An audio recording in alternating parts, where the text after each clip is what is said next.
All right. Hello, everyone. Hello again.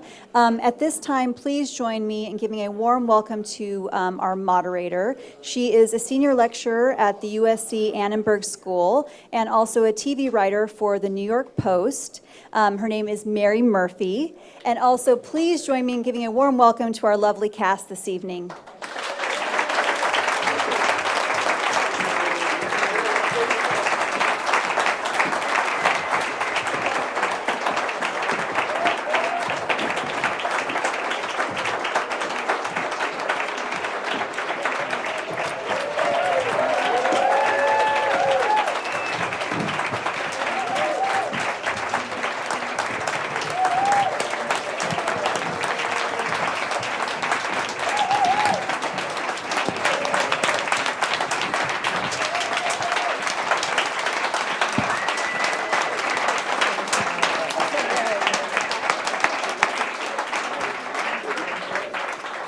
Thank you very much. As an objective journalist, I would say that is well-deserved applause.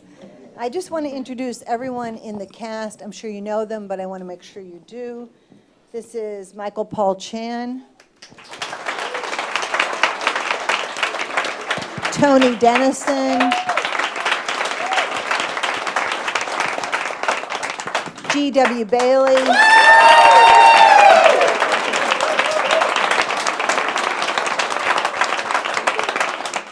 Mary McDonnell. I can't see who's over. Robert Gossett.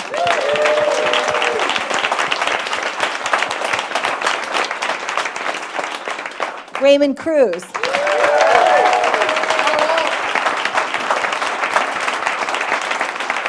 Right here we have the creator of our wonderful show, Major Crimes, James Duff.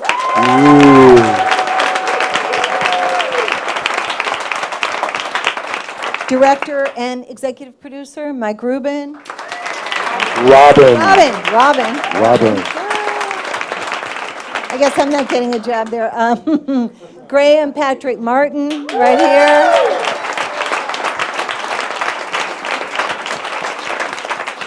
Kearran Giovanni.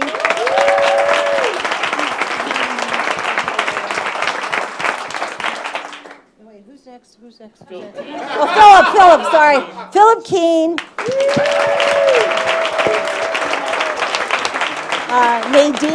Nadine Velazquez.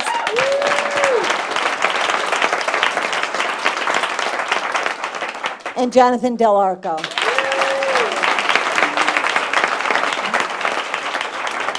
Before I ask questions, I wanted to just tell you that when I was doing research on the show, and I've seen all the shows, just think about this. When the closer went on to television, no one thought that 7 to 9 million people would watch a drama on cable television in the summer, okay? So that was a game changer for television. The other game changer for television was how I would say that James ended one series and began another one on the same night on cable television in the middle of summer. And I know that it was a huge success. And now next season, right, there are 19 episodes of... This season, yeah, we'll end up having 19 before it's... We'll have our summer finale, which you just saw, which will be With Everything Right. And then we'll have 8 episodes in the winter. And the other 2 points I want to make is that it is almost impossible on television to have one woman end a show and another woman begin a show without having women around the world protest.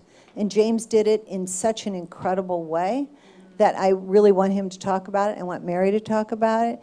And the other thing is, notice the diversity of this cast. This is a landmark cast for television that has set a very high bar. And the other thing is that the ratings for the 18 to 34-year-olds have increased by 20% this year. And this season, and I'm not saying it's Graham's, I'm not saying it's because of Graham, but I think it's because of the storyline that they so incredibly wove in. So let me start with some questions. I think, hold on, I got my little notes here. I want to go to my questions. Will you hold this for a second? Certainly. You might sing. I think it's because of the facelifts, don't Yeah. So first of all, I do want to ask Mary a question about this transition because, you know, Mary did go from playing a character who was the nemesis now to playing a character who's the heroine. So I want to talk to her about the challenges and also what's the reaction of fans? What kind of reaction do you get now? Well, generally, incredibly enthusiastic about the show. Major Crimes seems to have made a transition into its own form. And what we're getting back from all of you is that you've made the transition with us, you love where we're headed, and it's all just moving forward. So that it's been an amazing thing. In terms of the transition from the former Captain Raider that we nicknamed Darth Raider Very good. to the present Captain Raider, whom we call Sharon, with a lot of love. It was an amazing experience as an actress. I mean, there's a lot of actors out here, I'm sure. And just to have a writer, a cast, directors, and people who trusted the actress to be able to stand in the reality of the transition, and James allowed the writing to have that kind of truth. And I remember Mike and I working on the very first episode and constantly trying not to push anything or ask any of you to change your ideas or feelings about everything. And from that, she grew. And these guys were really mean to me on camera and so wonderful off camera. So it was great. That was awesome. Thank you. For GW, I mean, the applause were resounding when I mentioned his name for his long career, so that's great. But, on the series, both series, really, your character, more than any other character, has grown in a way, in stature, I would say. Although we do love the little hat. But I'm curious from you about, what is your favorite moment? How do you feel about how Provenza is now? And what do you think opened Provenza up, to be more, not quite as curmudgeonly? Well, first I'd like to say something about this 18 to 34-year-old crap. What a crock. Why the networks have bought into this bullshit of A.C. Nielsen Company that if you're over 49, you don't buy anything, therefore you don't count. I have a family. I'm the only son of a bitch in my family that buys anything. And I buy it all for them. In my career of over 40 years, never, ever, and I knew him when he was a failed actor, never would I have agreed with Les Moonves about anything. But Les Moonves is right. He's fighting this battle along, I hope, with everybody and every network and every studio, that it has got to stop, that if you're this old, that's who we're going to play to because you have the money. It is bull, absolute bull.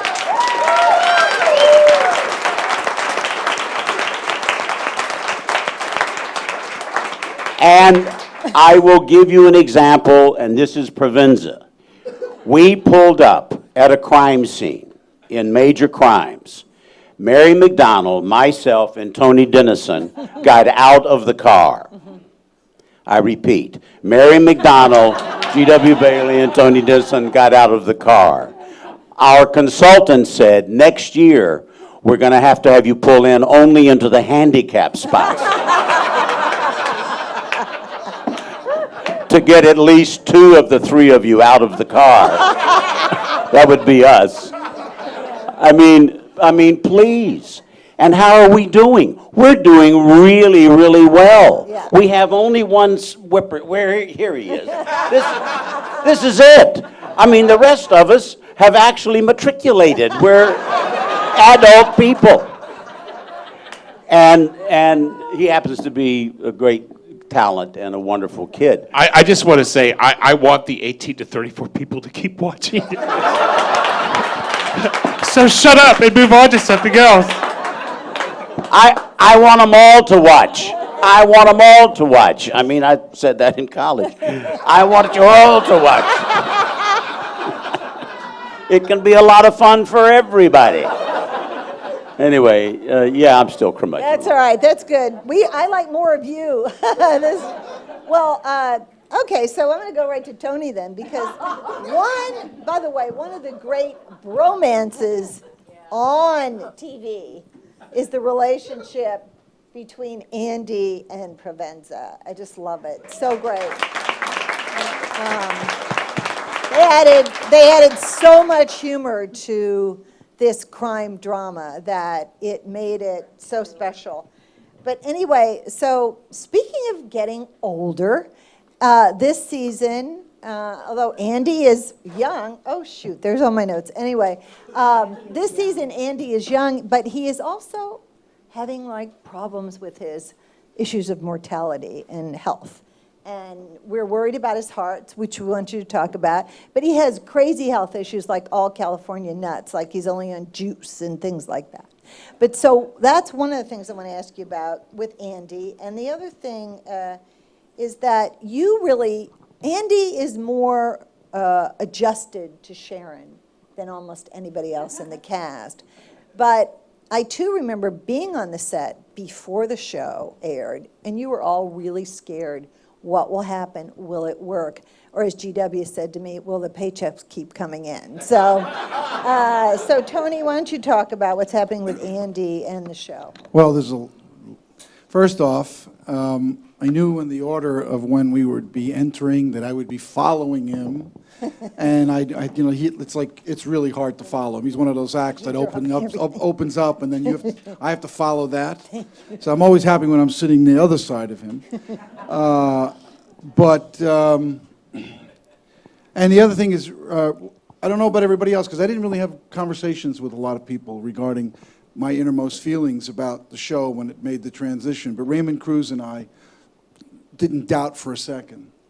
We thought we might go down a little bit in numbers, but we knew we were going to be a hit. We just felt it because, I mean, you can't forget that 5 of the 7 years, this group was nominated by you all very appreciatively. You nominated us for Best Ensemble for SAG Awards 5 years in a row, or 5 years of the 7 years we were on the air. That says a lot about the people that are here from The Closer that are now on Major Crimes.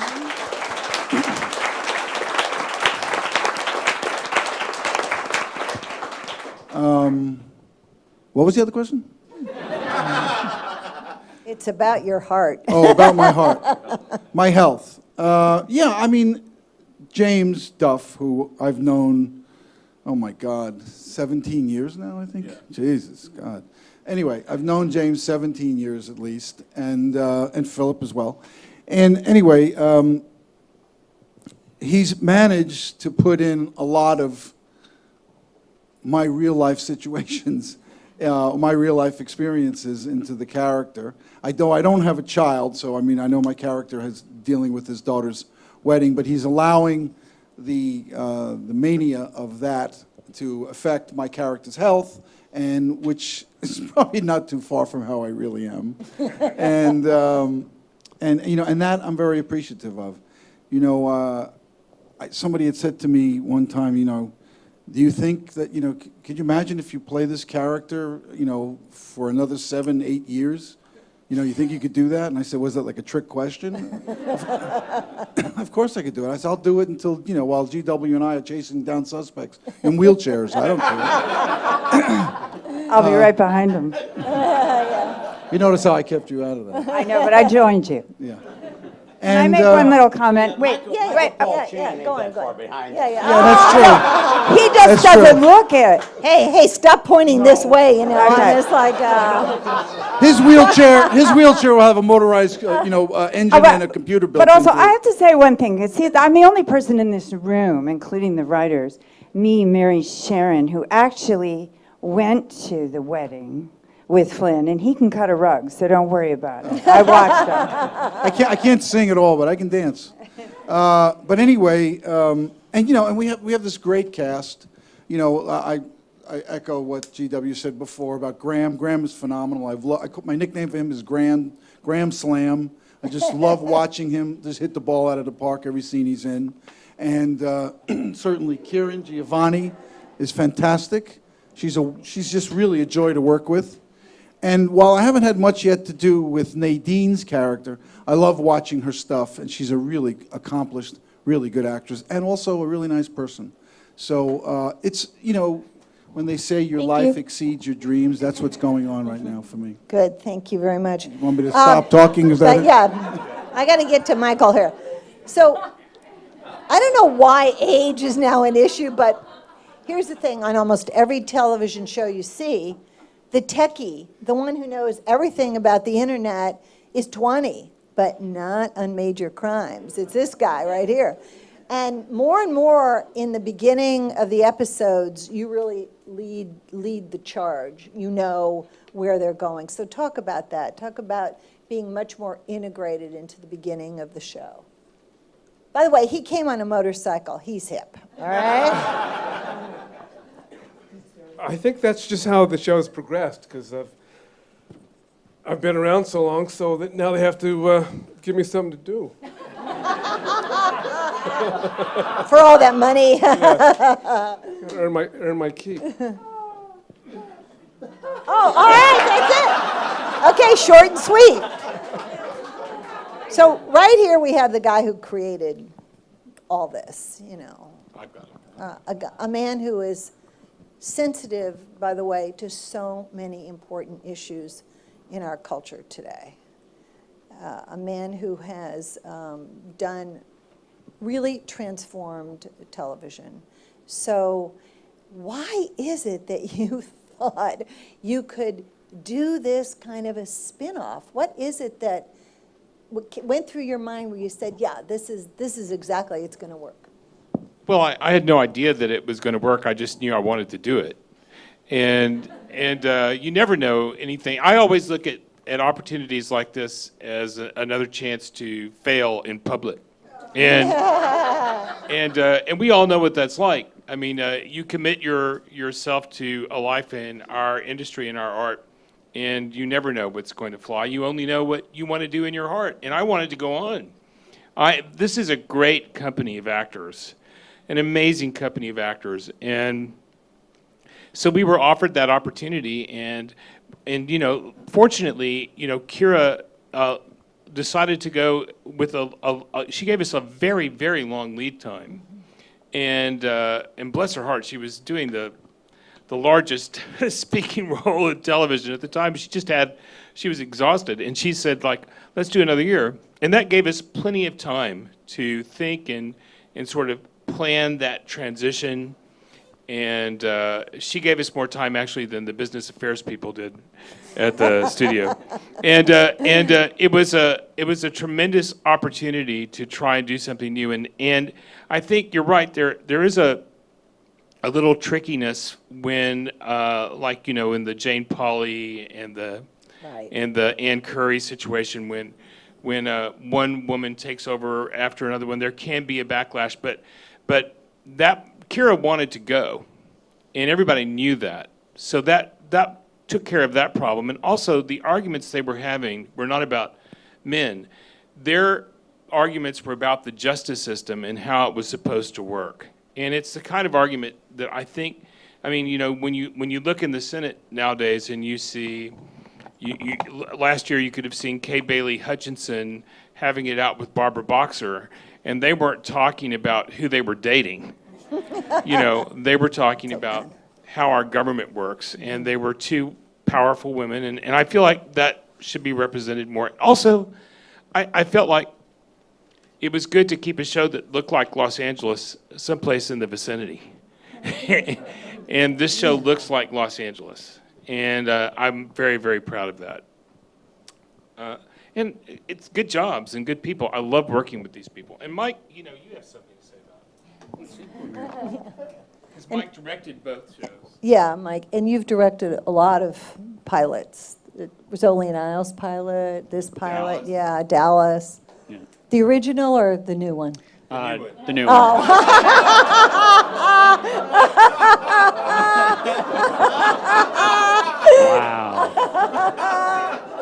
Just Lots of keeping- H jokes tonight. I don't know where they. Just keeping the theme going. I was thinking about a little bit of hair color, and now I'm really going to think about it.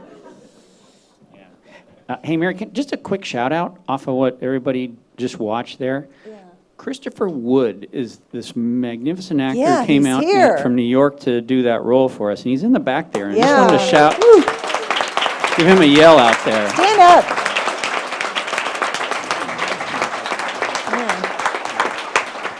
Yeah. And also one of the other actors, I'm sorry, I Mike- saw him in the hall and I jumped. And Ransford Doherty, who's another one of our actors, is back here too. Ransford's there. Steve Tom, who's on our show as well. Mike, And Mike Gonzalez there, he's also on there too. In a red there. Mikey G. Mikey G. He's looking in the back there. Okay, I'm going to ask Nadine a question, because Nadine, is the DDA, so is my son in real life downtown, so. But, you came into a cast that had already been established. And Scary. you play the more of the, adversary than part of the group. And then you've got Cruz after you, because he's really hot for you, so we're hoping that's going to happen. But talk about coming into the cast. Which part of coming into this cast as a, well, yeah. I'll tell you the whole experience. Yeah. First of all, I knew the success of the show and of the closer, and I was a little afraid. I was a little afraid because I knew that my character wasn't going to be liked right away. And Mary and I have had conversations about it, because sometimes as an actress I was affected by Emma, like I'm doing I'm very sensitive, so I'm doing my part, and then I'm looking at all of their new faces, and they all look at me like, what are you doing here? Get out of here. And Nadine can't help but take that personally sometimes. Yeah. And it was challenging to separate Nadine from Emma, and I'm more of an I like to observe before I say anything. So I think I came off as a little shy, did I not? A little bit, a little quiet. And the more that I got to know Mary and how she explained to me her experience on the closer, and how she wasn't very much liked, and how some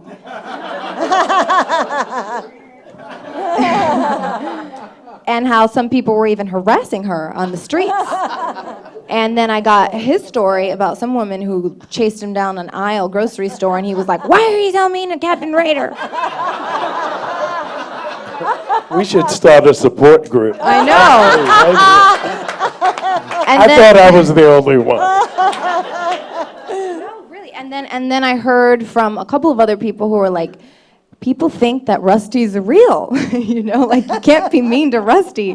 And all of that started to help me in the character. But what I realized watching the show was that Emma was growing at the same time that Nadine was growing, and it's been beautiful the way that James has orchestrated that whole transition, and I think it's become something really special. And now I think Emma and Nadine both get to just enjoy where that is, and as an actress, it's been a phenomenal experience. Great. Well, let's pick up on that chasing you down the aisles, Robert. Because honestly, we didn't know going into this whether you were, when you got a big raise, when you were the boss, we didn't know whether you were going to be mean or whether you're going to be nice. And what's it like to be more of part of the team but the boss, and not necessarily, the rival? Every dog has his day. No. there's been a growth, a maturation for Taylor that I think has been engineered beautifully by the writers and James in particular. He has. What do you think? Do you think he's nice or mean? How do Oh, you I like him a lot better. Yeah, I do. so I do. I like him a lot. his I think edges he's wise now as opposed to confrontational. That's what I think. Okay. All right. I'd go with that. Yeah, I'll take that. But it's been great. I remember my kid, my son Luke, telling me one day that, Dad, you're only a name. No, he said, you're a face. You're only a face. Denzel Washington is a name. That's what he said. And then we are walking in Van Nuys, and a homeless man came up to me and said, "You're Robert Gossett, aren't you?" And I'm like, yeah. All right. Who's the name now? That's great. That's great. Thank you so much. Well, another role that's really changed is Phillip's role as Buzz, because, mostly in the closer, Buzz was the guy who recorded everything, but in Major Crimes, he's not just behind the camera. He's really much more a part of the team, and also in this great relationship that James has created, like a family. Mary to the Rusty character. Mary's the mother, and GW is the father, and Buzz is the big brother. So I wonder how you feel about all that and those changes and being much more integrated. I'm really happy and fortunate that I've been given the chance to continue to play this role. And as one person said to me a very long time ago, if you sit at the table long enough, they eventually have to feed you. And let me tell you, it is now a banquet. So thank you all for that. Let me say something, Buzz. Yeah. In Hollywood, they don't have to feed you a damn thing. They feed you if you deserve to be fed, and you do. Thank you. See, we can see. Sit at many a table next to a starving person. Let's talk to Jonathan for a minute. James told me that when the show began to air, first as the closer, the fans didn't like you that much.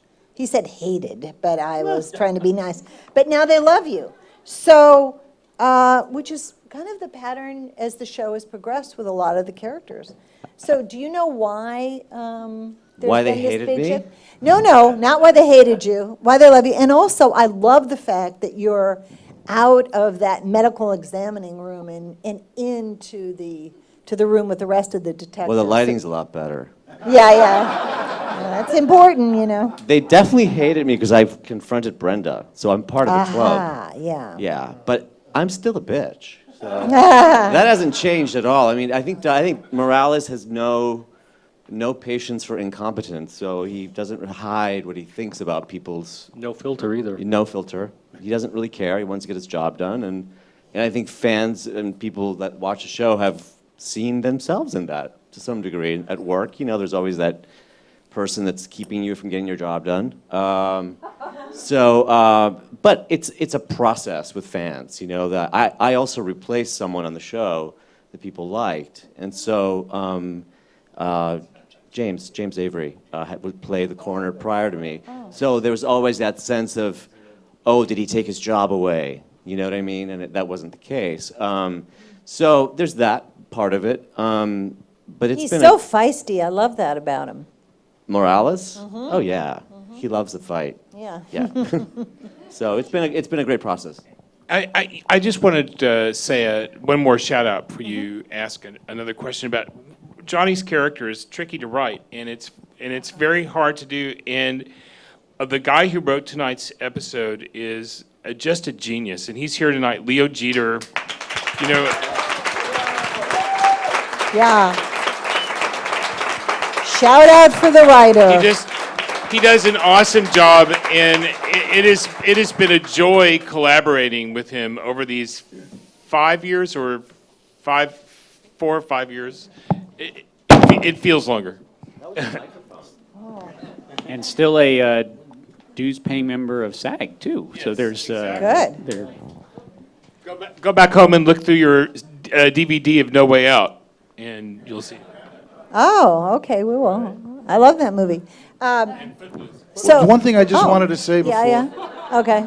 Actually, two things. First off, I wasn't like I was so cocksure about the show, making it. It was because it was, Shakespeare said the play's the thing, and we had great scripts for the, was Mark Twain was in that? Yeah, it was Mark Twain. That's another, all right, anyway.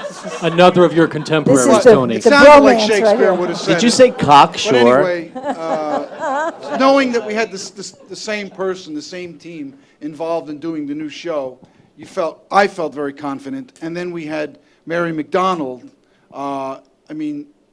We're all peers here. And so you know how difficult it is. But she's been nominated for Academy Awards twice. And she wasn't nominated because people felt sorry for her. She was nominated because she's really good at what she does. So all those factors combined made me believe that we were going to have a hit again. And the one quick question about this guy, I forgot to mention before. One time somebody came to him, this is what I deal with all the time. Somebody came to him and said, hey, is there ever any talk about doing a spin-off and calling it Provenza? And he says, well, I don't know, maybe one day down the road. He said, but if they do anything, he said, we're going to have to include, Denison. They said, oh, what will you call the show then? He goes, Provenza.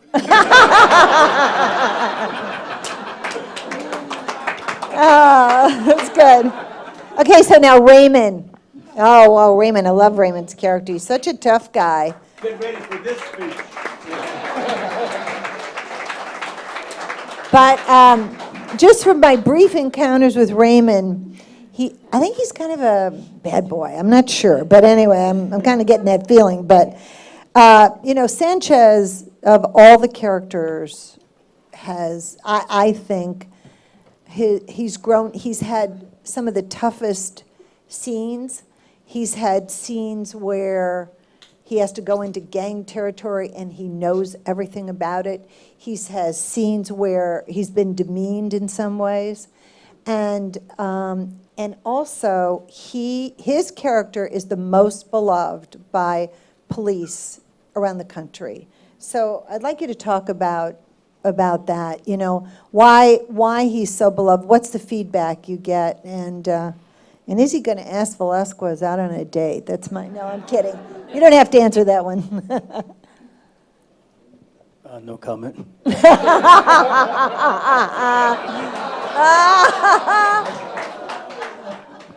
He always does that. It's so annoying. Yeah.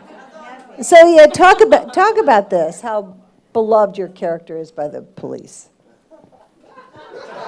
Don't say no comment now. No, thank you. I'll talk about it 1 second. He's like, there was a scene in a finale many years ago where he pulled a guy out of a car. He was riding on a truck and the guy was trying to push him off, and he ended up pulling the guy out of the truck, and then he kicked him several times after he was down.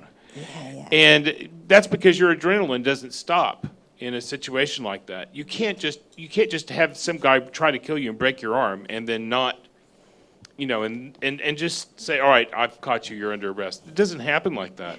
And Raymond really committed to all of that, and he hurt himself. And he was, and after that, with law enforcement people, he could do no wrong.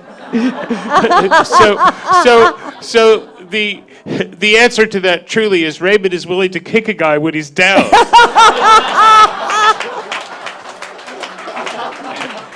And that's why he's so successful with our law enforcement community. So Raymond, do you have anything to add to that? No? No. He's so cute, isn't he? I'm really. Let's talk to Kearran. So, absolutely another person comes on the show. And, I love really a tough policewoman. And she can hold her own with the guys in the squad. So how do you think, I mean, how has wearing a badge, playing a character like that, and how has this changed your life? Well, as far as I think changing my life, we moved here from New York last year because of this gift that was given to me, my whole family, and to come out here and live in LA from New York and play this character for hopefully a very long time is a gift that I'm grateful for every single moment of every single day. So as far as life, huge change. As far as last year to this year, last season to this season, so much of it is the arc of Amy. She obviously started last year as everyone's really, really annoying little sister that you wanted to punch in the face. And I was nervous too, just like Nadine said, you come in and you have a character and you go, oh no, no one's gonna like me. And it's hard not to translate that over to yourself. But as soon as this season started, you start to see, that you should just say what they give you because they know much more what they're doing than you do. Just be the actor and let them do everything else because Amy is really getting to come into her own this season. And, last year she was kind of a dog with a bone, and this year she really gets to use a lot of her skill to progress in the squad. So it's been exciting to do. It's exciting to do every day, and it's just been great. Great, thank you. One small clarification. You were not given this gift. You took this role. You auditioned and took this role off of a piece of tape that we watched, and we were so blown away. And she came out here, we met her, and we were like, okay, go to wardrobe. And that was, they flew me out here.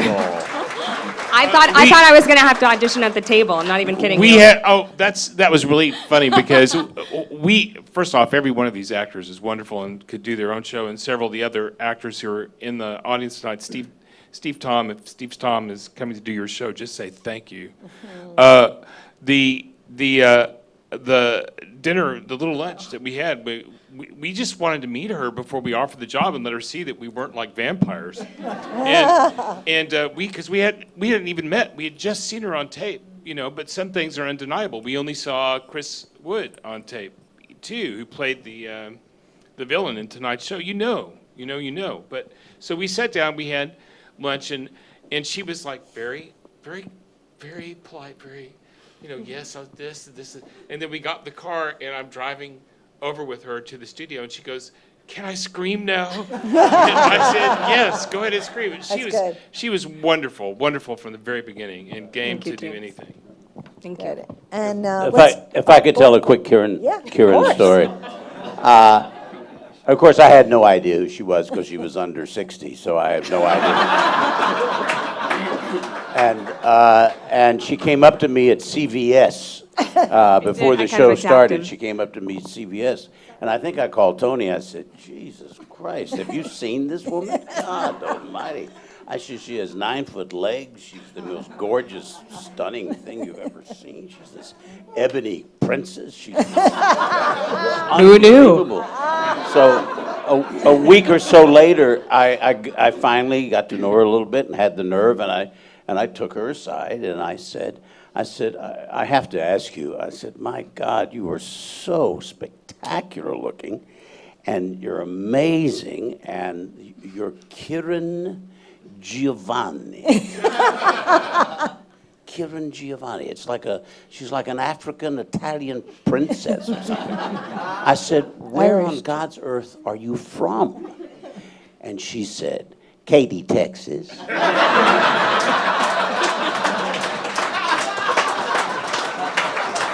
That's a good story. American apple pie.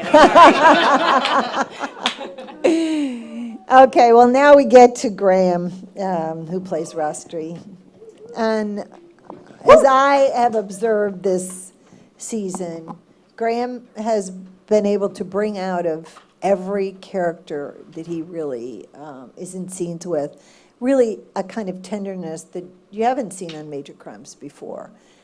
With Tony's character, with Provenza, certainly with Mary, with Buzz. I mean, everybody, it's really great. So when you came onto the show, I mean, he plays a minor who is a material witness, in these, I guess, serial killers, is that right?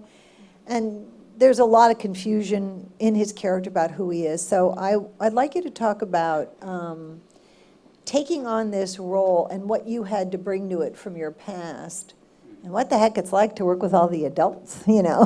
No, but that was a joke, but I really do want you to talk about that. Well, no, I mean, I could talk about that easy. I mean, like Kearran was saying before, I make it a point to never lose sight of how fortunate I am to be in this situation, because I'm 21, and I recognize that I still have so much left to learn about acting, as we all do, and so I still go to acting class every week, and so I'm there with my other young actor friends, and we all work very hard, but I think that I have some sort of an advantage because I get to work with these guys every day, and they all have taken on some sort of in their own way, even, believe it or not, Raymond, have taken on some sort of a mentorship. Raymond. He gives dating advice. Yeah, I don't want to. I'm not kidding. I don't want to talk about the type of advice that Raymond gives me, but it's it is valuable in its own right, and I, and I've grown a lot, just sorry, just from being around these people, and I think that it kind of mirrors, really what's going on in the show as well, is that each one of them I have this specific relationship with, and I think it goes both on and off screen. And also, he is a character who's searching for his identity, and I'm curious about, what do you say to people when they ask you, is Rusty gay? How do you respond to that? Yeah, James and I have talked a lot about that, and because I was going into it with the mindset of, I don't think that that's what's important right now, Rusty's sexuality, and I asked James, because I was getting that question a lot, what is Rusty gay? Is Rusty gay? And James said, I think perfectly, he's 17. And there doesn't necessarily have to be an answer to that, because a lot of people don't know at 17, and especially given what Rusty has gone through, I think if anything at this moment it would be kind of anti-sexual rather than homosexual or heterosexual, because as James told me last year, sex in that vein that Rusty has gone through is actually an act of violence. It's not an act of love. It's not intimacy. It's violence, and so I think that's where Rusty stands at the moment. And there might be an answer eventually, because there has to be one. But right now, that's not what Rusty is focusing on. Okay, and I think the last question I'm going to ask James. Wait, before, I was going to just give you some advice. Is Rusty's gay? Now you could seek Raymond's advice, because he gets asked that same question all the time. I'm gay.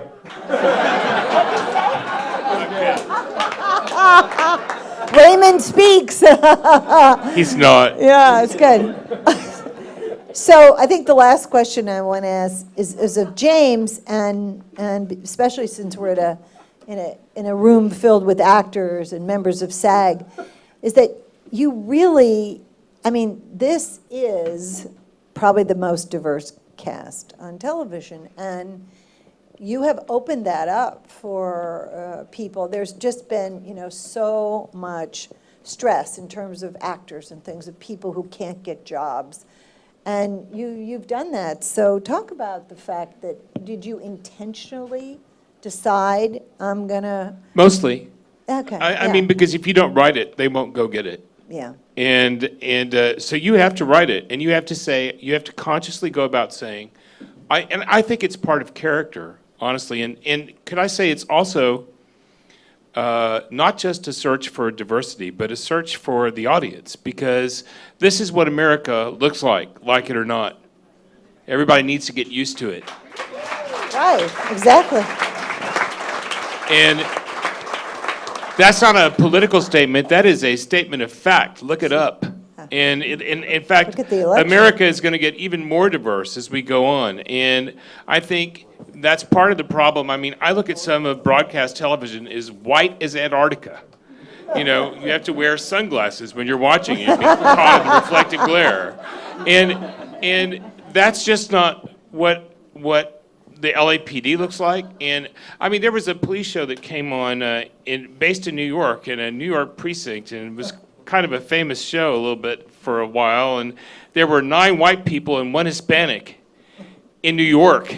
I'm like, has this person ever even been to New York City? I mean, there's not even a block in New York that looks like that, much less a police precinct. So I felt like it was an important aspect of telling the truth, of being authentic. And Michael agreed with me and pushed in that direction too. And we got no blowback from anybody on this. I think it's important to keep reminding us that as a country, this is what we look like.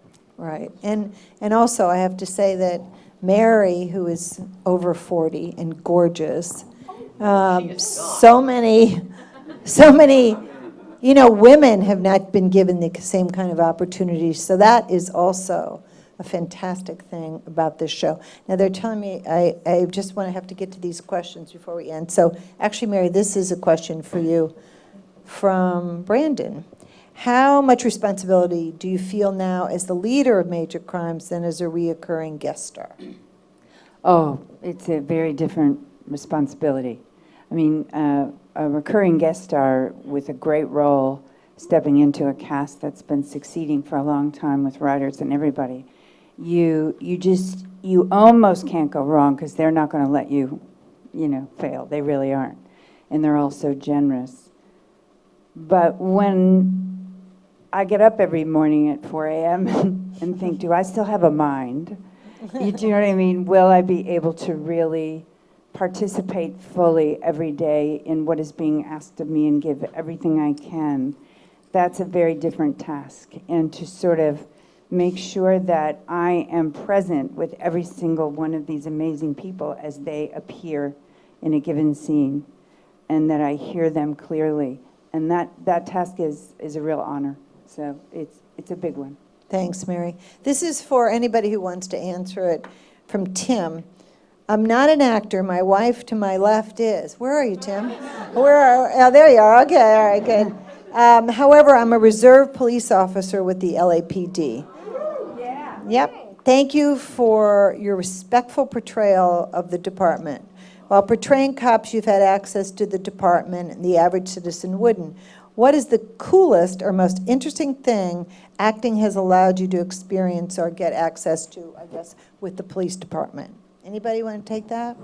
Raymond? I got to train Nope. with the Navy SEAL last year, who took me shooting every kind of weapon you could possibly imagine. So getting to come here and then load M4 semi-automatics and shotguns, rifles, handguns, 9 Glocks for an entire day, just shoot with him and train with him, and who gets to do that. So I it's pretty just want to awesome. say we have an LAPD detective on our writing staff, and who is a technical advisor, Detective Mike Burcham, who was on the robbery homicide for over 10 years.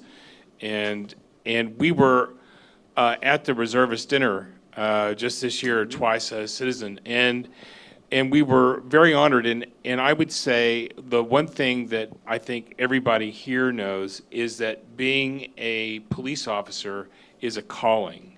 It's not just a job. When everybody else is running away from a disaster, they're running towards that disaster, and it's an honor to portray the best part of the human spirit, which is our sense of justice and our desire to rescue people in suffering.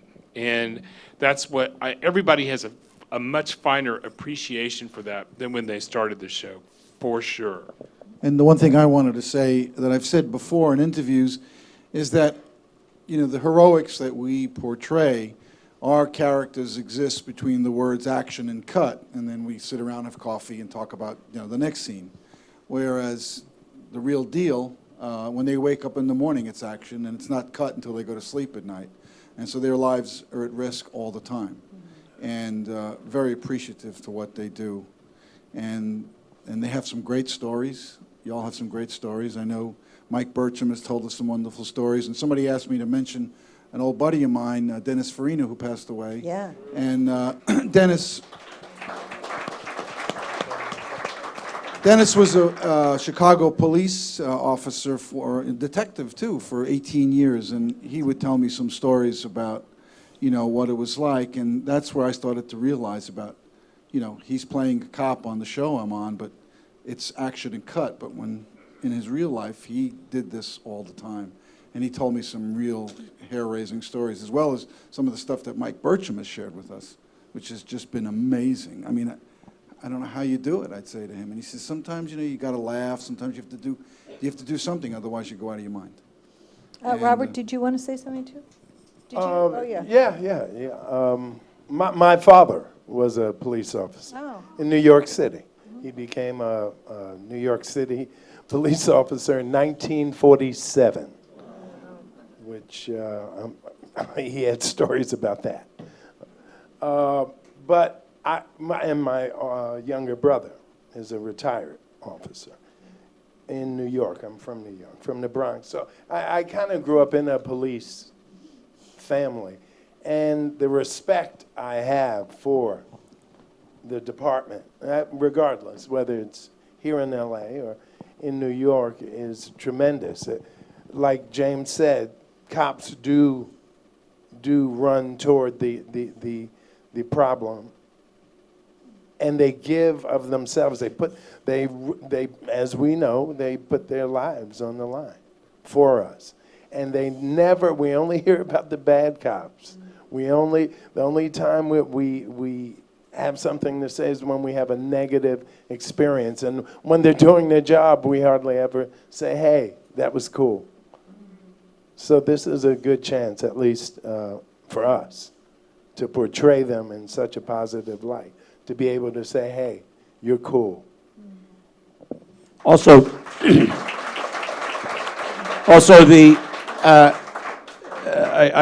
I tease him a lot, but the most powerful dramatic moment that I have had the opportunity to play in 9 years speaks to very much what you're talking about to me, and that is that it's not all car chases and gunshots and seeking the danger and kicking them and arresting them. It's also, this show portrays them as very, very human, just real people.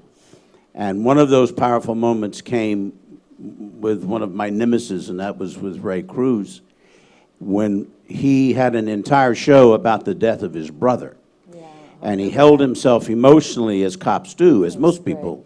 And you never, he was just trying to find out who did it. And it wasn't until the last moment, of course, comes from the writing, but it wasn't until the last moment that Sanchez found himself alone with the oldest guy in the squad, who is the one guy that he didn't converse with very much. He didn't have a lot to do with, but he knew that this old guy understood, and he knew where he had been. And he collapsed in his arms, and he sobbed. And it was one of the most powerful moments and most telling moments. Right. And it showed the heart of this show. It showed the soul of this show. That it's not all about, God, I love a good chase like anybody else. But these are all very human people up here. And they play very human characters. And I think that's what honors you and your colleagues, is that they really, really try to show the truth.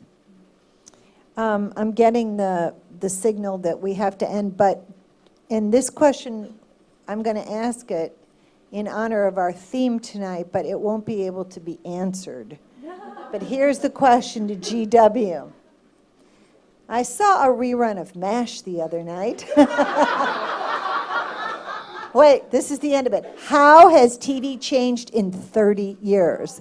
So I think that would be something I'd like to interview about, GW, but I don't think we can answer it tonight. I won't answer it, but I will tell you this. I was honored to do that show as a recurring character, over 30 years ago.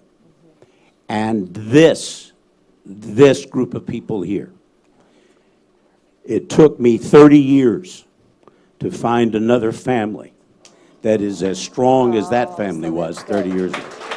That's a perfect note. Thank you. Thank you so much for coming tonight and for appreciating the actors. Thank you very much.